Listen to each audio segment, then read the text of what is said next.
नमस्ते investors, simply stocks में आपका स्वागत है। हमारे चैनल पे हमने देखा है आप में से कई लोग एसएमई कंपनीज पर वीडियो बनाने को कहते हो। तो आज के वीडियो में मैं आपके साथ 4 अच्छी एसएमई कंपनीज डिस्कस करूंगा। इन बिजनेसेस को हम कई बार सिंपली स्टॉक्स के कम्युनिटी मेंबर्स के साथ शेयर कर चुके हैं। आज हम आप सबके लिए ये वीडियो लाए हैं जहां हम इन चारों बिजनेस मॉडल्स को डिटेल में समझ रहे होंगे। पर ध्यान रहे, अब ये क्योंकि एसएमई बिजनेसेस हैं तो डिस्क्लोजर रिक्वायरमेंट्स कम होती हैं और रिजल्ट्स क्वार्टरली नहीं, बस साल में 2 बार आते हैं। इसके अलावा ये लो लिक्विडिटी वाली छोटी कंपनियां हैं। इनके स्क्रिप्ट्स काफ़ी वॉलेटाइल हो सकते हैं। इनमें रिस्क काफ़ी ज़्यादा है। और हाँ, अंत में एज अ स्टैंडर्ड डिस्क्लेमर, ये वीडियो किसी भी तरह से इन बिजनेसेस पर बाय या सेल रिकमेंडेशन बिल्कुल भी नहीं है। इस वीडियो का पर्पस आपको इन बिजनेस मॉडल्स के बारे में एडुकेट करना है। इसके साथ ही चलिए शुरू करते हैं। पहला बिजनेस जो हम स्टडी करेंगे वो है इन्फोलियन रिसर्च सर्विसेज। ये एक सर्विस बेस्ड बिजनेस है जो कंपनियों को पार्ट टाइम बेसिस पर इंडस्ट्री एक्सपर्ट्स से कनेक्ट करवाता है। मतलब ये एक तरह से अन्य बिजनेसेस को एक्सपर्ट्स की स्टाफिंग सर्विसेज देते हैं। इसको आप एक मार्केट प्लेस भी समझ सकते हो। जैसे ओला उबर आपको ड्राइवर से कनेक्ट करवाते हैं, इंडिया मार्ट आपको सेलर से मिलवाता है, वैसे ही ये आपको अलग अलग इंडस्ट्रीज के जो एक्सपर्ट्स हैं उनसे आपको मिलाने का काम करता है। एग्जाम्पल से समझें तो मान लो एक म्यूचुअल फंड है और उनको हेल्थ केयर इंडस्ट्री पर कुछ रिसर्च करनी है, तो वो म्यूचुअल फंड इन्फोलियन को कांटेक्ट करेगा और इन्फोलियन उसको अपने उस इंडस्ट्री एक्सपर्ट से कनेक्ट करवा देगा। ऐसे में म्यूचुअल फंड को परमानेंट हायरिंग भी नहीं करनी पड़ेगी और जो उनका बस 1-2 महीने का रिसर्च प्रोजेक्ट था वो आराम से पूरा हो जाएगा। ये एक नीश तेज ग्रो कर रहा सेक्टर है। यूएसए और बाकी डेवलप्ड कंट्रीज में ये सेक्टर ऑलरेडी प्रेजेंट है और इंडिया में अब तेज ग्रो कर रहा है। अभी तक इनके ज्यादातर क्लाइंट्स बड़ी कंसल्टिंग फर्म्स और इन्वेस्टमेंट फंड्स रहे हैं, बट अब ये इंडिया की मीडियम साइज कंपनीज को टारगेट कर रहे हैं। बेसिकली इनका प्लान क्या है, क्योंकि मिड साइज कंपनीज को डायरेक्टली मैनेजमेंट कंसल्टेंट्स महंगे पड़ते हैं, इन्फोलियन उनको कम प्राइस पर सेम स्किल वाले एक्सपर्ट से कनेक्ट करवा रहा होगा। तो यहाँ पर एक कॉस्ट एडवांटेज है कि इन्फोलियन के नेटवर्क से आपको वही सेम एक्सपर्ट सर्विसेज किसी कंसल्टेंसी फर्म के कंपैरिजन में सस्ती पड़ेंगी। इनके नेटवर्क में 1,04,000 एक्सपर्ट्स हैं, कई सारे सेक्टर्स के, जैसे कि chemicals, consumer goods, food and beverages, life sciences और बैंकिंग वगैरह भी। ये डेट फ्री है और सर्विस बेस्ड बिजनेस है, तो आरओई और आरओसीई काफी अच्छा है। ये पिछले 2-3 सालों से 50% कैगर से ग्रो करता आया है। इनके 1,04,000 एक्सपर्ट्स के नेटवर्क में 25% एक्सपर्ट्स भारत के बाहर के हैं और इधर आप देखेंगे पिछले साल 5% सेल्स इन्फोलियन की भारत के बाहर से आई हैं। आगे ये एक्सपोर्ट रेवेन्यू बढ़ाने पर और फोकस दे रहे होंगे, जिसके लिए इन्होंने यूएसए में नया ऑफिस भी सेटअप किया है।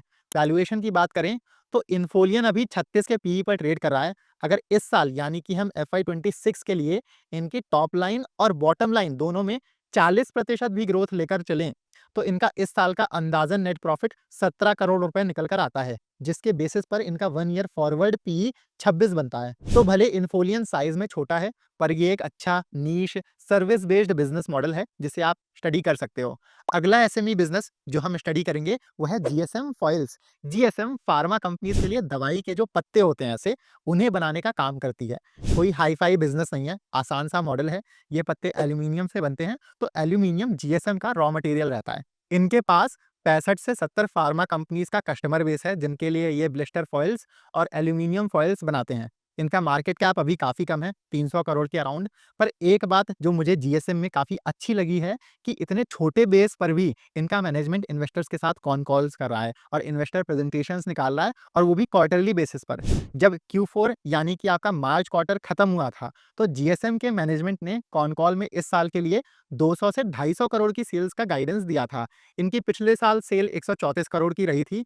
तो ये जो आपकी 200 से 250 करोड़ की टॉप लाइन गाइडेंस है, ये इनके लिए बहुत बढ़िया 50 से 85% की सेल्स ग्रोथ बनती है। पर आप जब Q1 का सेल्स ग्रोथ नंबर देखोगे तो Q1 में जीएसएम की सेल्स पिछले साल से 148% बढ़ी हैं। माने कि मैनेजमेंट अपने दिए हुए टारगेट से काफी ज्यादा अच्छी, डबल से भी ज्यादा सेल्स ग्रोथ लाया है। एबिटा मार्जिन 1% के आसपास से बढ़ के 11.2% के ऊपर हो गई है। और जो बॉटम लाइन है यानी कि प्रॉफिट आफ्टर टैक्स, वो भी 175% बढ़ के इस क्वार्टर 3.8 करोड़ पहुंच गया है। नेट प्रॉफिट मार्जिन 7.4% थी। हम ये सब देख के कह सकते हैं कि बिजनेस में काफी अच्छी ग्रोथ आ रही है और काफी अच्छी डायरेक्शन में ये बिजनेस जा रहा है।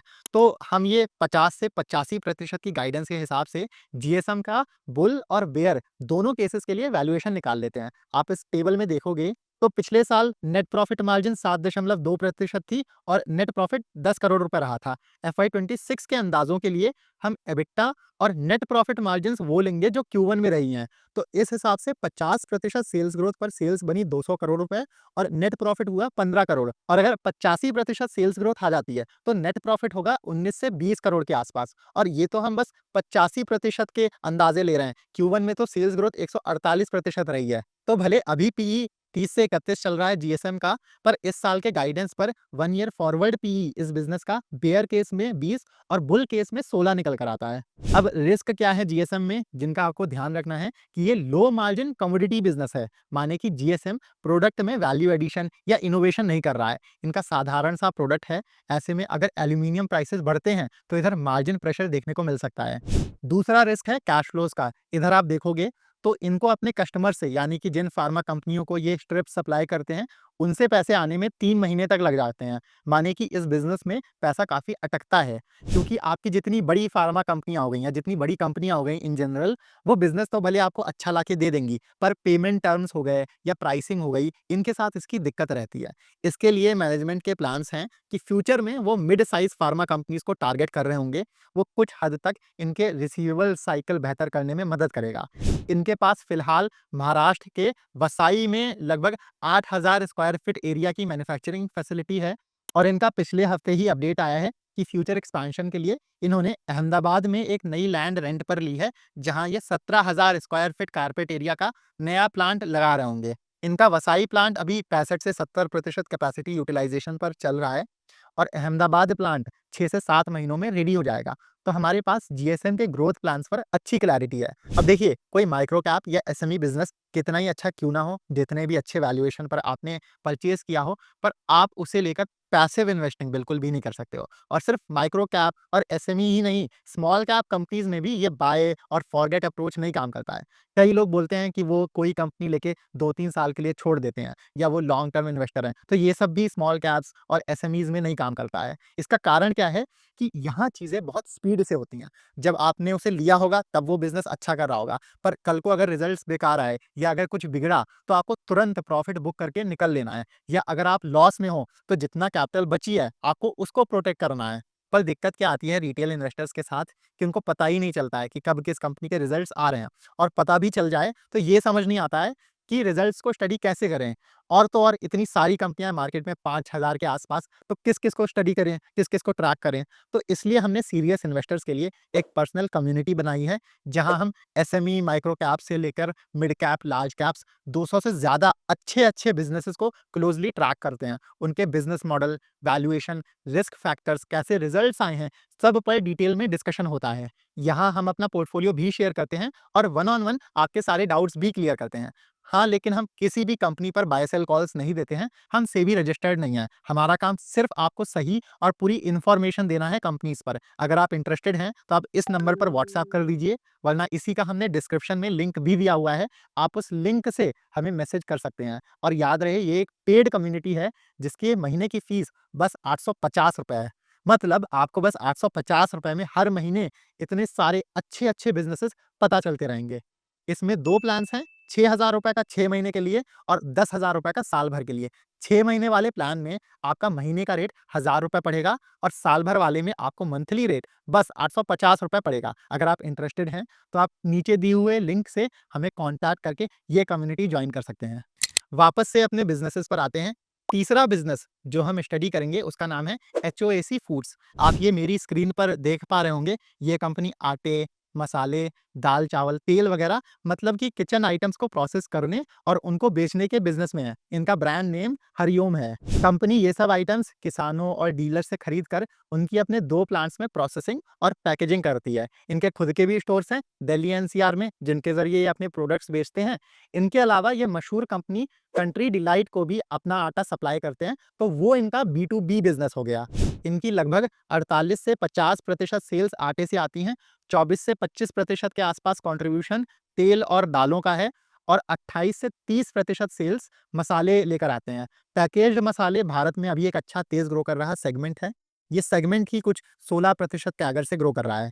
इनके रिजल्ट्स की बात करें तो सेल्स इनकी पिछले साल से 69% ग्रो करी हैं और नेट प्रॉफिट अच्छा 143% ग्रो हुआ है और नेट प्रॉफिट मार्जिन भी 6.6% से बढ़कर 9.4% हो गई है। आप देखोगे कि इनकी FY25 में सेल्स 27 करोड़ रुपए रही हैं और इनका टारगेट है कि इस साल ये अपनी सेल्स डबल करके 55 करोड़ रुपए कर ले जाएंगे।